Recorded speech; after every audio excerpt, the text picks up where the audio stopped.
ఓం గం గణపతయే నమః. జ్ఞానక్షం యూట్యూబ్ ప్రేక్షకులందరికీ కూడా స్వాగతం. జీవితంలో అనేక రకాలైనటువంటి అడ్డులు, ఆటంకాలు, ఇబ్బందులు అన్నీ కూడా ఎదురవుతూనే ఉంటాయన్నమాట. ఎందుకో తెలియదు. అనుకోనటువంటి విధంగా ఈ రకమైనటువంటి పరిస్థితి చాలా మంది అనుభవిస్తూ ఉంటారు. అయితే ఇప్పుడు పెళ్లి కానటువంటి వాళ్ళు పెళ్లి కోసం ప్రయత్నాలు, సంతానం కోసం ప్రయత్నాలు, ఉద్యోగం కోసం ప్రయత్నాలు, ఇలాగ ఇంకా కూడా ఉద్యోగస్తులు కావచ్చు, వ్యాపారస్తులు కావచ్చు, కుటుంబ సభ్యులు కావచ్చు, అనేక రకాల ఏవైనా సరే ఒక కార్యం అనేటువంటి తలపెడతారు, ఒక మంచి పని అనేటువంటి తలపెడతారు. ఏవి కూడా తాపీగా ముందుకి సాగవు, ఏవి కూడా తాపీగా ముందుకి జరగవు. ఇట్లాంటి రకాలైనటువంటి ఇబ్బందులు, సమస్యలు చాలా మంది ఎదుర్కొంటూ ఉంటారు. అటు విద్యార్థులు కూడా కావచ్చు, విద్యార్థులు కూడా ఇంటర్వ్యూస్కి వెళ్ళినా సరే, లేకపోతే మీకు చదువుల విషయంలో అనేక రకాలైనటువంటి ఇబ్బందులు, సమస్యలు అనేటువంటివి ఎదుర్కొంటూ ఉంటారు. ఎంత కష్టపడినా దానికి తగినటువంటి ఫలితం అనేటువంటి రాదనమాట. ఇది అన్ని రంగాల్లో ఉన్నటువంటి వాళ్ళకి కూడా ఇది వర్తిస్తుంది. వాళ్ళకన్నా కూడా మీకు ఎక్కువ శక్తి, సామర్థ్యతలు అనేటువంటివి ఉంటాయి. ఇంకా నిరూపించుకోగలిగేటువంటి టాలెంట్ ఉంటుంది, నాలెడ్జ్ ఉంటుంది. అయినప్పటికీ కూడా మీరు మాత్రం అనుకున్నటువంటి స్థితికి, స్థాయికి మీరు చేరుకోలేకపోతారు. ఎంత కష్టపడినా, ఎంత ప్రయత్నించినా. దీనికి కారణము మన యొక్క జాతకములలో ఉండేటువంటి గ్రహ దోషములు కావచ్చు. గ్రహ దోషములు, గ్రహాల యొక్క ఆనుకూలత లేకపోవటము అనబడేటువంటివి కారణం కావచ్చు. అంతేకాకుండా ఇంకా కూడా నరఘోష, శత్రువుల యొక్క పీడ, చెడు దృష్టి, ప్రయోగ సమస్యలు ఇట్లాంటివి ఏవైనా సరే ఉన్నప్పటికీ కూడా ఈ రకమైనటువంటి పరిస్థితులు మీరు అనుభవించాల్సిందే. కాబట్టి మరి ఈ యొక్క గ్రహ దోషముల నుంచి ఈ రకమైనటువంటి సమస్యలన్నీ కూడా తొలగింప చేసుకొని అనుకున్నటువంటి పనులు జరిగి అనుకున్నటువంటి విధమైన స్థితికి, స్థాయికి మీరు చేరుకోవాలి అని అంటే మీరు చేసుకోదగినటువంటి శక్తివంతమైనటువంటి ఒక పరిహారము నేను మీకు తెలియజేస్తాను. మొట్టమొదటిగా ఈ యొక్క పరిహారం మీరు చేసుకోవాలి అని అంటే గనక మీకు ఉండవలసినది ఆ ఆంజనేయ స్వామి వారి మీద అపారమైనటువంటి భక్తి, శ్రద్ధ, నమ్మకం అనేటువంటిది ఉండాలి. మీరు ఇప్పుడు ఆచరించబోతున్నటువంటి ఇక పరిహారం ఎందుకు కూడా మరి ఏమి చెయ్యాలండి అని అంటే గనక ఏదైనా సరే ఒక మంగళవారం నాడు ఉదయం 5 గంటల నుంచి 8 మధ్యలో మీరు ఈ యొక్క పరిహారం చెయ్యాలి. శుచిగా, శుభ్రంగా, చక్కగా స్నానం చేసి చక్కటి శుభ్రమైనటువంటి వస్త్రాలు కట్టుకుని ఏకాంతంగా ఉండేటువంటి మీ గదిలో కానీ లేదంటే పూజా మందిరంలో కానీ చక్కగా వెళ్ళి ఒక పీట కానీ, చాప కానీ, ఆసనం కానీ వేసుకొని కూర్చోండి. ఈ విధంగా కూర్చున్న తర్వాత మీ యొక్క ఎదురుగుండా ఖచ్చితంగా ఆంజనేయ స్వామి వారి యొక్క విగ్రహము కానీ, చిత్రపటము కానీ ఖచ్చితంగా ఉండాలి. ఈ ఆంజనేయ స్వామి వారి యొక్క చిత్రపటంని చక్కగా నమస్కారం చేసుకుని ఖచ్చితంగా ఒక 4-5 ఎర్రటి పువ్వులు ఏవైనా సేకరించి తెచ్చిపెట్టుకోవాలి. అటు ఎర్ర గులాబీ కావచ్చు, ఎర్ర మందార పువ్వులు కావచ్చు, రెండిట్లో ఏదైనా సరే ఎర్రటి పుష్పాలు ఒక 4-5 పుష్పాలు స్వామివారికి అలంకరించి ఆ యొక్క పటానికి కానీ, విగ్రహానికి కానీ ఇప్పుడు స్వామివారి యొక్క ఎదురుగుండా నువ్వుల నూనెతో కానీ, ఆవు నేతితో కానీ దీపం అనేటువంటిది వెలిగించండి. ఈ విధంగా దీపం వెలిగించిన తర్వాత ఆంజనేయ స్వామి వారి యొక్క ముందర మీ ఇంట్లో ఏ పండో ఫలమో ఉంటే నైవేద్యంగా స్వామివారి ముందర పెట్టండి. అంటే ఒక మామిడి పండు కావచ్చు, లేకపోతే అరటి పండు కావచ్చు, లేకపోతే బెల్లం ముక్క కావచ్చు, ఏదైనా సరే నైవేద్యంగా పెట్టండి.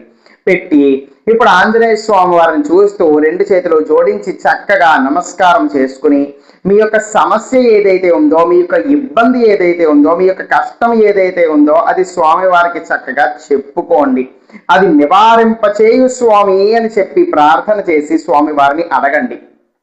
ఏ రకమైనటువంటి సమస్య అయినా, ఇబ్బంది అయినా సరే కావచ్చు, అది ఖచ్చితంగా ఆంజనేయ స్వామి వారి యొక్క అనుగ్రహం చేతన తీరుతుంది. ఆర్థిక పరమైనటువంటి సమస్యలు కూడా తీరుతాయి, ఆరోగ్యపరమైనటువంటి సమస్యలు కూడా తీరుతాయి. అనుకున్నటువంటి విధంగా మీ యొక్క జీవితం ఏ విధంగా మారాలని అనుకుంటున్నారో దాని కొరకు కూడా మీరు సంకల్పం చేసుకుని స్వామివారిని అడగవచ్చు. ఈ విధంగా స్వామివారిని అడగండి. ఈ విధంగా ప్రార్థన చేసిన తర్వాత ఇప్పుడు మీరు హనుమాన్ చాలీసా చదవాలి. ఈ విధంగా దండం పెట్టుకున్న తర్వాత హనుమాన్ చాలీసా చదవటము రానటువంటి వాళ్ళు ఓం శ్రీ హనుమతే నమః ఈ యొక్క మంత్రాన్ని ఒక 108 సార్లు జపము చేయండి. అర్థమైంది కదా? ఈ విధంగా ప్రార్థన చేసి స్వామివారికి మీ యొక్క కష్టం తీర్చమని చెప్పి నమస్కారం చేసుకున్న తర్వాత హనుమాన్ చాలీసా చదవండి చక్కగా చూసుకుంటూ. వచ్చినటువంటి వాళ్ళు చూడాల్సిన అవసరమే లేదు, చదువుకోవచ్చు. హనుమాన్ చాలీసా రానటువంటి వాళ్ళు మాత్రం ఓం శ్రీ హనుమతే నమః అనబడేటువంటి మంత్రాన్ని ఒక 108 సార్లు జపము చేయండి. ఈ విధంగా హనుమాన్ చాలీసా పారాయణము గాని ఓం శ్రీ హనుమతే నమః మంత్ర జపము గాని రెండిట్లో ఏదో ఒకటి మీరు చెయ్యండి. చేసిన తర్వాత ఒక చిన్న కర్పూర బిళ్ళ వాడి ఆంజనేయ స్వామి వారికి చక్కగా ఆరతి ఇచ్చుకోండి. ఆరతి ఇచ్చుకొని మీరు కూడా కళ్ళకద్దుకోండి ఆ యొక్క ఆరతిని. ఈ విధంగా ఇక్కడతో పరిహారం పూర్తయింది. ఇప్పుడు మీరు ఏం చెయ్యాలి అని అంటే కనుక నైవేద్యం పెట్టినటువంటి ఆ యొక్క పదార్థం ఏదైతే ఉందో, ఒక పండు అవ్వచ్చు, ఫలం అవ్వచ్చు, బెల్లం మొక్క అవ్వచ్చు, అరటిపండు ఏదైనా సరే, ఆ యొక్క పదార్థం తీసి చిన్న మొక్క విరుపుకొని మీరు ప్రసాదం కాబట్టి మీరు స్వీకరించండి కొద్దిగా. మిగిలినటువంటి ఆ యొక్క పదార్థాన్ని ఏదైనా సరే ఒక కాకికి కానీ లేకపోతే ఆవుకి కానీ తినేటువంటి విధంగా మీరు ఆ యొక్క పదార్థాన్ని పెట్టవలసి ఉంటుంది.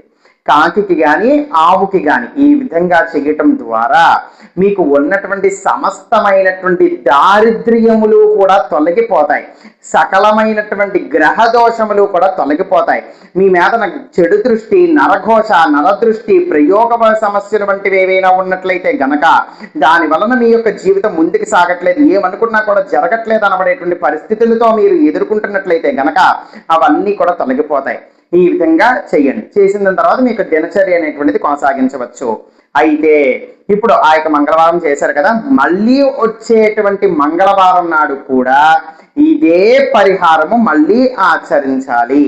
అలా ఎన్నిసార్లు ఏంటి అని అంటే కనుక 11 మంగళవారాల పాటు ఈ విధంగా చేసినట్లయితే గనక చాలా విశేషంగా శక్తివంతంగా పనిచేస్తుంది. మీరు ఎందు కొరకైతే చేశారో భక్తితో, శ్రద్ధతో, నమ్మకంతో, నియమ నిష్ఠలు ఇప్పుడు నేను మీకు తెలియజేస్తాను, అవన్నీ కూడా పాటిస్తూ మీరు చేసినట్లయితే గనక ఆంజనేయ స్వామి వారి యొక్క అనుగ్రహం వలన ఎందు కొరకైతే చేశారో అది తప్పకుండా స్వామివారు నెరవేరుస్తారు. అర్థమైంది కదా? 11 మంగళవారాల పాటు చెయ్యాలి.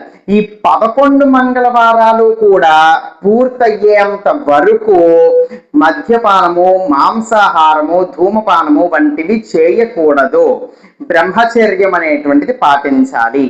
11 మంగళవారాల పాటు అంటే మీరు చేస్తున్నటువంటి ఆ యొక్క మంగళవారం రోజు మాత్రమే అని నేను చెప్పట్లేదు.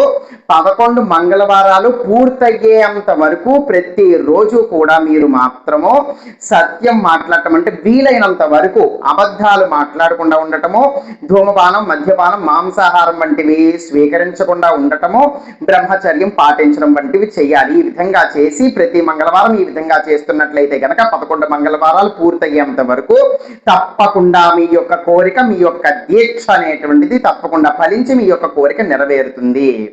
అర్థమైంది కదా? ఆడవాళ్ళు కూడా ఈ యొక్క పరిహారాన్ని చెయ్యవచ్చు.